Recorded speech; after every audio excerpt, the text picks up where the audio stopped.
안녕하십니까, 헤이오션입니다. 오늘은 3월 1주차 조선업 리뷰를 해보도록 하겠습니다. 지난 금요일날 조선 업종 전체적으로 상승이 나오진 않았어요. 오히려 좀 하락이 좀 있었던 금요일이었습니다. 금요일날은 두 엔진사는 그래도 어느 정도 상승이 나왔는데 나머지 한조양이라든지 세진중공업 쪽에서 하락이 나와서 조선 업종 전체적으로는 좀 하락이 나왔었고요. 이번 주는 어떤 일들이 있었는지 한번 살펴보도록 하겠습니다. 산업부 장관이 방미 성과에 대해서 이야기도 했었고요. 현대중공업이 인도조선소 건설을 검토한다라는 이야기도 있었습니다. 그리고 또 방글라데시에 컨테이너 도입을 추진한다라는 이야기도 있었고, 또 하나 엔진 같은 경우는 선박 엔진에 대한 장기 유지 보수 계약을 했다라는 뉴스도 있었죠. 그리고 현대중공업 같은 경우는 또 에탄올 수주를 했었죠. 에탄 운반선 두 척이 계약금이 좀 비쌌어요. 그래서 성과가 계속 오르고 있구나라는 것들을 느낄 수 있었고요. 그리고 트럼프가 백악관에 조선 관련 새 기구를 창설할 것이라고 이야기했었던 한 주간이었습니다. 이게 정확하게 어떤 식으로 부서 또 기구가 창설될지는 모르겠는데 그런 부분들이 좀 확인 필요하고요. 사실 트럼프의 머릿속에는 제가 영상에서도 말씀드렸던 것처럼 한국 조선업을 이용해서 미국 조선업의 생태계 부활이라든지 미국 조선업 지원을 좀 서두르겠다라는 생각이 압도적으로 많을 거고요. 한국에 대한 지원이나 이런 부분들 크게 신경을 안 쓸 겁니다. 일단 미군 제7함대 정비를 한국에 맡아달라 이야기했던 거 이제 협력이 구체화되고 있다는 얘기입니다. 요 내용들을 가지고 주가가 어떻게 변동이 있었는지 한번 살펴볼 건데요. 금요일날 상승이 나왔던 엔진사 먼저 살펴보도록 하겠습니다. STX 엔진, 요거는 제가 늘 말씀드렸던 부분이 최대주주 유암코가 이제 지분을 블록딜을 좀 하면서 매각을 추진하려 할 거예요. 왜냐하면 지금 조선업이 어느 정도 수익이 나오고 사람들이 관심을 많이 받기 때문에 매각에 적기인 시간입니다. 한번 매매 동향부터 볼까요? 이번 주간은 기간이 대놓고 팔았어요. 17만 주 정도 순매도가 나왔었고 그에 비해 순매수는 크게 들어오지 않았습니다. 이번 주간은 전체적으로 20만 주 정도 팔았고요. 한 4만 주 정도는 이제 매수를 하다 보니까 한 16만 주 순매도세가 기록이 됐던 주간입니다. 외국인도 마찬가지 한 6만 주 순매수했다가 3만 주 이상 더 던져가지고 한 3만 주 정도 순매도세 외국인의 기관들이 전부 다 던졌던 한 주간이었다라고 보시면 될 것 같고요. 아시다시피 조선 엔진뿐만 아니라 이제 방산 엔진도 하고 있죠. 장갑차 엔진 공급 이런 부분들. 그래서 모멘텀이 또 두 가지로 붙일 수가 있어요. 그래서 이런 부분들 좋은데 한번 차트 보겠습니다. 자, 고점 찍고 나서 하락할 만큼 충분히 조정 하락해주고 이제 다음 주간에 상승할 채비를 맞춘 것 같아요. 제가 보기에는 아직 이 전체적인 흐름은 끝나지 않았고 그래서 다음 주간은 이 27,500원을 넘어가면서 안정적이게 다시 상승세를 이어가지 않을까라고 생각이 듭니다. 나쁘지 않아요. 또 여기 매각 이슈가 있기 때문에 그런 부분들 감안해서 같이 하면 좋을 것 같습니다. 자, 두 번째 하나인지 보겠습니다. 요거는 투자자별 매매 동향이 좀 빨간불이 있었던 것 같습니다. 외국인 한 35만 주, 36만 주 정도 순매수를 했고요. 외국인이 퍼센트를 좀 끌어올렸습니다. 기관 같은 경우는 약간 매도세가 더 많았다 라는 느낌이에요. 매수세랑 거의 비등비등했습니다.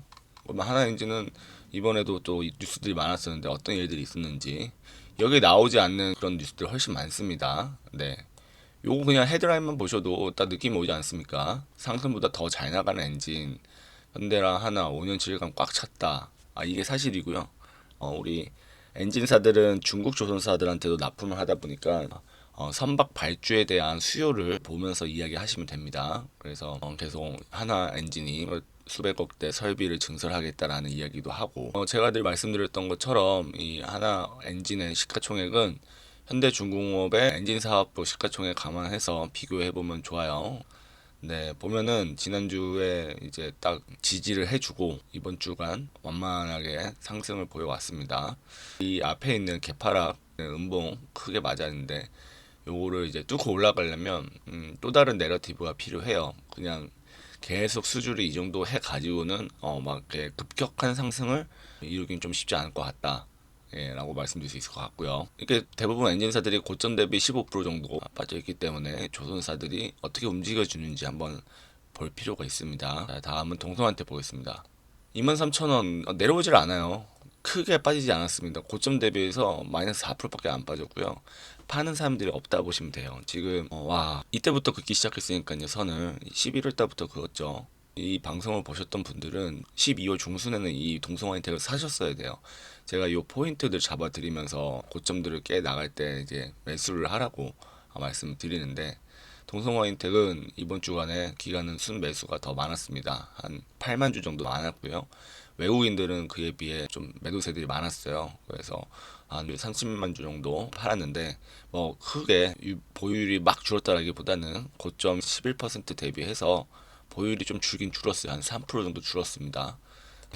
결국은 이 미국에 미리 진출해 있는 이 동성 화인텍의 그 수혜가 가장 클 거다라고 이야기를 하는 겁니다. 그런 스토리가 있다 보니까 밸류체인 앞단에 있는 동성 화인텍이 수혜를 받을 것이다 라는 느낌이고요.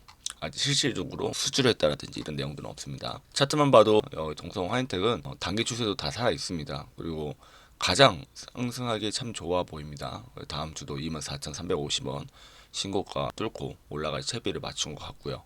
그렇다면 금요일 큰 하락이 있었던 한국조선해양 한번 살펴보겠습니다. 이제 뭐 배당도 받았겠다, 단기 이제 차익 실현을 좀 하고자 하는 수요가 있을 거예요. 보면 이번 주에 큰 상승 나왔죠. 2월 28일까지 보유하고 있었으면 배당을 받았죠. 그래서 그 이후에 좀 하락이 나올 것이라 보고 매도하는 분들이 많았을 텐데, 오히려 기관이랑 외국인이 쌍끌이 매수를 했었습니다. 그래서 23만 5,500원의 종가를 3월 4일 날 마무리를 했는데, 이게 2월 28일부터 봐야 되거든요. 2월 28일 날 돈이 들어오고 안 들어오고 이 차이가 배당의 기준 일이었기 때문에 그 이후로도 엄청난 큰 상승, 17%가 오르고 6%가 빠졌다라고 보실 수 있겠습니다. 기관과 외국인은 순 매수량이 훨씬 더 많았어요. 기관 같은 경우는 4만 주 매도가 나왔었고 30만 주 가량의 순 매수가 들어왔었습니다. 외국인 같은 경우는 순 매도는 한 10만 주 정도, 순 매수는 한 15만 정도 해서 5만 정도의 순 매수량을 기록했습니다. 이건 뭐죠? 자회사의 주요 경영상, 현대중공업의 초대형 에탄올 수주권에 관한 이야기입니다. 네, 이런 것들을 다 받아가는 한국조선해양이 그래도 금요일날 조금 하락이 나왔다. 엊그제 신고가 쓰고 또 이제 큰 하락이 나오긴 했는데, 그래도 요 말씀드렸던 하단선을 딱 찍고 단번에 엠벨로 상한선까지 뚫고 올라갔다가 신고까지 쓰고 다시 내려왔습니다. 나쁘지 않아요. 단기 추세는 또 꺾어놨는데 너무 이 16조나 되는 대형 주식이 테마주 움직이듯이 움직여서 좀 아쉽긴 합니다. 한국조선해양 뭐 다음 주도 이 선 모아서 상승하는 추세로 이어진다면 좋을 것 같아요. 자, 우리의 조선업의 테마주 HJ중공업 보겠습니다. 최근에 재미를 보신 분들 많더라고요. 예, 상한가 나왔었고 또 이 전날 상한가에 또 같이 돈이 많이 몰려가지고 9,000원을 넘었다가 지금 잠깐 눌러주는 그런 주간에 들어와 있습니다. 보통 이렇게 눌러주면 들어가죠. 매수하는 사람들 입장에서는 기대감도 있고 나쁘지 않기 때문에 들어갑니다. 야, 드디어 선을 그을 수 있게 되었습니다. 앞에 있는 거 다 뚫고 올라갔죠. 또 하나의 지지선 7,900원이 될 거고요.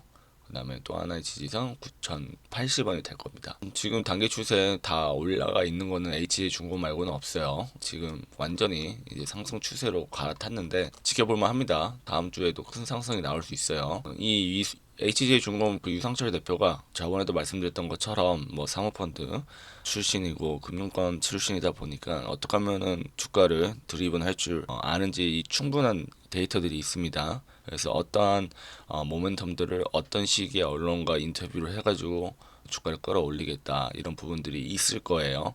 다른 조선사들은 그런 것들 크게 없어요. 그냥 자기네들이 수주한 거 그대로 이어나갈 건데 궁금합니다. HJ중공업 과연 그게 분명히 HJ중공업은 다른 조선사들 대비해서 건조 역량이 엄청 떨어지거든요. 그런 부분들 참고하셔야 돼요. 그래서 제가 늘 말씀드리는 게 조선업의 테마주다라고 말씀을 드리는 거예요. 그리고 이제 HJ중공업은 건설업이랑 같이 이게 실적이 웃깁니다. 그래서 실적만 보면은 조금 애로사항이 있을 수 있다. 그런 것도 감안해 주시고, 뭐 이런 것들은 보령 신복과 건설공사 말씀드렸던 것처럼 건설업도 같이 포함되어 있다 보니까 이렇습니다. 나쁘지 않아요. 단기 추세 다 살아있고 특히 외국인이 많이 샀다라고 말씀드릴 수 있을 것 같습니다. 자, 우리 현대 중공업 보겠습니다. 이번 주는 기간이 대놓고 매수를 해왔습니다. 한 10만 주 정도 순매수를 기록한 한 주간이었습니다. 외국인은 좀 팔았어요. 외국인은 한 3만 주 정도 순매도를 했습니다. 사고 팔고 그런 식으로 준비를 하고 있는 것 같고, 이런 기사가 있었네요. 한국 반응상기업 60조 캐나다 잠수함 사업에 원팀으로 참여를 했다. 이거 이렇게 해외 수준은 같이 참여를 해라, 원팀으로 협력해라 이렇게 가고, KDDX는 둘 중에 누가 하나 가져가라 이렇게 할 것 같습니다. 그렇다면 추세는 살아 있는지 한번 보겠습니다. 단기 추세는 살아 있습니다. 선이 모이고 있죠. 5일선, 20일, 60일선 다 살아 있습니다. 다음 주에도 상승을 기대해 볼 만 합니다. 추세 자체가 어그러지진 않았어요. 나쁘지 않고 다음 주도 매수하신 분들은 한번 홀딩해 보시면 어떨까 싶습니다.